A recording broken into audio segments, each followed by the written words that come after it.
To best review the week-long spoilers we've gotten from the Lost Caverns of Ixalan, we have to start at the top, or in this case, maybe the bottom. The Deepest God cycle features some of the most exciting EDH cards we've seen all year. Ixalan, Deepest Might, with his Temple of Power, got spoiled a few weeks ago, and now 3 more gods have entered the fold. Tak, Deepest Foundation, took one look at Mondrak and said, anything you can do, I can do better. And that is just not true. But when it comes to creature tokens, there isn't another force in the multiverse that can stand up to its power. I'm talking about 3 times the amount of creature tokens created. Triple, trace, this many. The 6 mana value means you can't run away with the game super quickly, but if you are able to play this and untap, good luck to all of your opponents trying to keep pace. When the creature dies, it turns into the Temple of Civilization, which taps for a white mana. Like Ixalan and all the gods yet to come, it can re-transform into the god if you meet certain conditions. In this case, you need to tap and pay the mana cost, but only if you attack with 3 or more creatures on your turn, and only as a sorcery. Pakpatik, Deepest Epoch, and the Temple of Cyclical Time is the blue entry into the Deepest God cycle. You can cast an instant spell from your hand and it automatically gets rebound. Not once per turn or any other condition. If it comes from your hand, it gets rebound.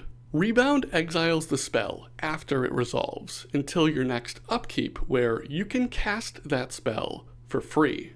You cast Leadership Vacuum on the end step before your turn, and after your upkeep is over, you're up 2 drawn cards and 2 players without any commanders on the battlefield.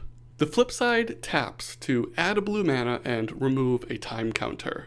You can reflip the spell after all the time counters have been removed, you tap it and pay the mana cost.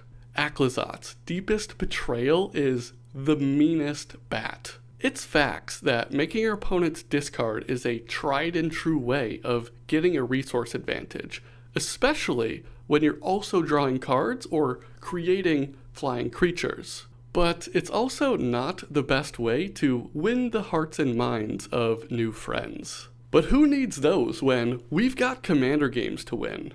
If you're running the creature, it's in your best interest to lean into the discard mechanic, because in order to flip back after it dies and becomes the Temple of the Dead, you need to have a player with 1 or less cards in hand. In a pinch, that player could be you, but I'm not trying to get down to 1 card, if I can help it. If you would be so kind, please take 1 second to subscribe to the channel. It means a whole lot to me, and you'll see Commander content just like this coming your way every week. Let's take a look at some of the creatures that got spoiled that may just become your favorite new commander. Vito, Fanatic of Aklazot's, has upgraded his status from a measly vampire cleric to a full-blown vampire demon. He wants to sacrifice anything and everything. Creatures, blood tokens, the new map tokens, lands, it doesn't matter. He wants to sacrifice it. Get your 3rd sacrifice in a turn and you get to spawn a whole nother flying vampire demon. The Orzhov color pairing is famous for the aristocrat playstyle, and this new toy will be all sorts of fun to play with. Aristocrats are eating good. Bartolome del Presidio is one of the very few, and I believe the cheapest creature that can be your commander that can sacrifice things for free. He works similarly to the Carrion Feeder, sacrificing something to get a +1/+1 counter, but has the upside of, well, being able to block for starters, but also sacrifice artifacts as well as creatures. I'm interested to see how this will shake up the aristocrat's internal meta. For those that have played that style a bunch, let me know in the comments, are you interested in having a creature that can sacrifice stuff just sitting in your command zone? Saheeli, the sun's brilliance, has lost her spark, but is up to the same old tricks. In fact, her tap ability is just about identical to her OG printing in 2016 -2 ability. The difference is that rather than exiling your copy during the end step, you get to sacrifice the copy, which is such a clear improvement and makes way for all sorts of new synergies. Like a commander staple, Solemn Simulacrum. Get a bonus land on the battlefield and a drawn card for 2 mana? You better believe that I want some of that action.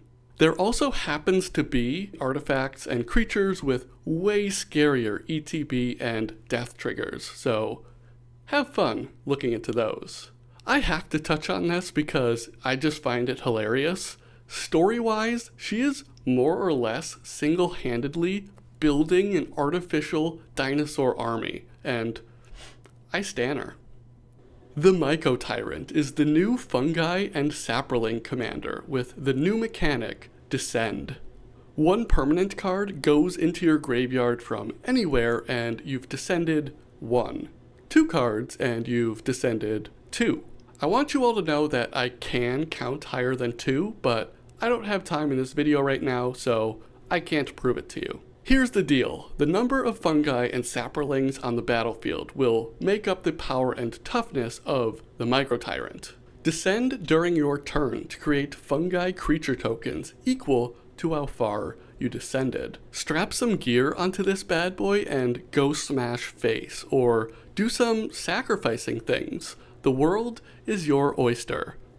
Mushroom. Abuelo, Ancestral Echo is everybody's grandpa now. Congratulations, and is what we call in the business a blinky boy. Pay some mana and a creature or artifact you control is gone. Until they return, safe and sound at the beginning of the next end step. A very normal option is finding a whole bunch of good ETB triggers and throwing them into a pile to start generating massive amounts of value. It's also a good enabler of letting you set up your combo pieces, because if they're ever threatened with some sort of instant or board wipe, you can simply blink it away. Sovereign Okinek Ahau is a lot of bit bonkers. Follow me on this one. If he has a single +1/+1 counter and attacks, he'll get another +1/+1 counter for a total of 2. If he attacks again, he'll get 2 more counters. Again, he'll get 4 more counters. The difference between his base power and his current power when he attacks gets added onto him as +1/+1 counters.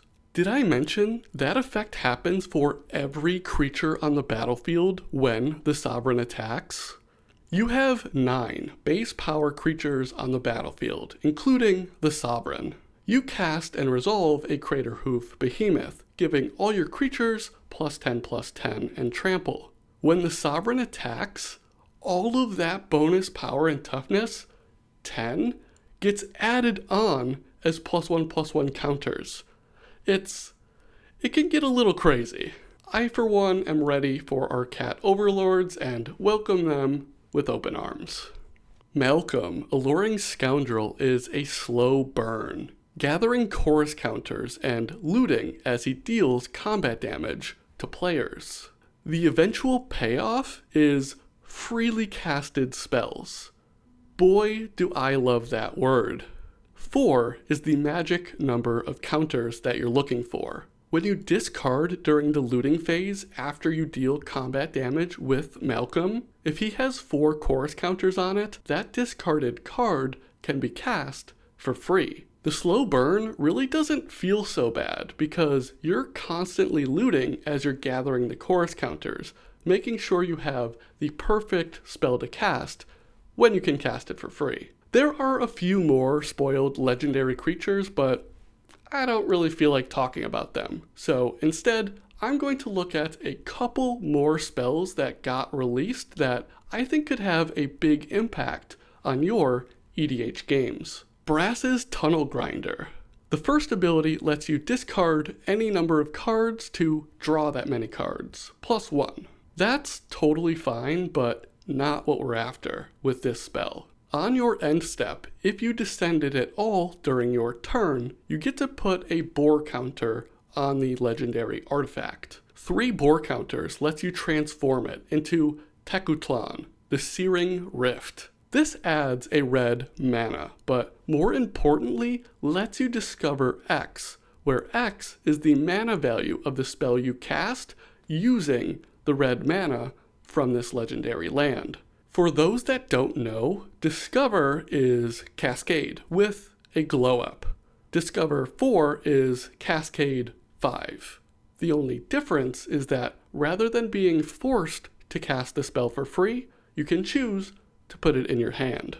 The Millennium Calendar is a new win condition spoiled in the Lost Caverns of Ixalan that lets you deal 1,000 damage to each opponent. If that doesn't win the game, I will personally give you $1, $2, $3. See, I can count past 2. You untap a permanent during your untap step, and you put a time counter on the calendar. Pay 2 mana and tap the calendar, and you can double the amount of time counters on the artifact. You'll be surprised just how quickly you can reach 1,000 time counters, because that's the condition. You get to 1,000, you sacrifice it, you deal 1,000 damage to everyone at the table, except you. Also, there's probably some sort of way to infinitely get mana and infinitely untap the artifact to win the game, so let me know in the comments if you figured something out like that. Thank you everyone for watching. Please remember to subscribe to the channel, like the video, and head over to instagram.com/mtgmonkeys to give me a follow over there as well. I'll catch you next time for more monkeying around.